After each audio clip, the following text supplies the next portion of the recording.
Diyos Marina Aldaw, ako si Busat. Ngayong araw nga, tara't samahan niyo ako sa aking bakuran serye. Yung iba sa inyo siguro magtataka kung bakit iba na yung intro ko. Kasi mga batch, sabi ng partner ko ay magpakatotoo daw ako. Feeling niya kasi mga batch, plastic daw ako. Hindi, sa kaustan talaga kasi mga batch, mas maraming nakakakilala sa akin na Busat, lalo na nga dito sa barangay namin. Hindi ko nga isi mga batch kung ba't gano'n ang palayaw ko, kay mama naman talaga yun. Ay sa pagkauyay-uyay ag pagkababa nga niya pangaran ko. Di ko nga niisi kung tay nga Busat pa. Ay pwede man Nikki. O kaya Nix. Di bali, importante, maganda. Pagkagising ko nga ngayong araw mga batch ay walis agad ang hinawakan ko. Nagwalis nga ako sa palibot ng aming natad. Oh no!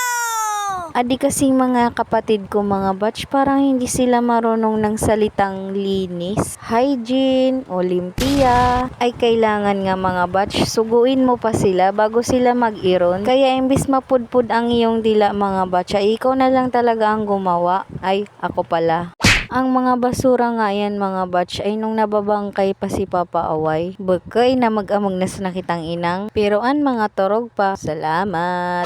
Paunti-unti ko nga yan mga pinagtatanggal mga batch kasi hindi talaga kaya ng isahan lang. Sa likod ng bahay na nga din pala ako muna nagwalis mga batch. Kasi pagbibigyan natin ng pansin ang mga basura dito. Oh yeah. Hindi nga lang din basura ang mga tambak dito mga batch, pati na rin ang mga panggato. Kasi titipasin lang yan kapag magluluto na. Santang tali. Tay nga nagludab. Siyempre hindi. Ay manadi. Kataga-tambaw. Buti pa tong isa. Paturo-tuyatoy pa. May kausip pa sa pentel pen. Nagpatuloy na nga ako sa pagwawalis dyan mga batch. Panigurado nga mamayang gabi ay masakit na naman ang piad ko nyan. Nung isang aldaw nga mga batch, nagparagudgud ako ng sakong yan na may laman ng mga basura. Ay sumakit nga ang balakang ko. Pati nga ang kifay ko ay parang mahuhulog na rin.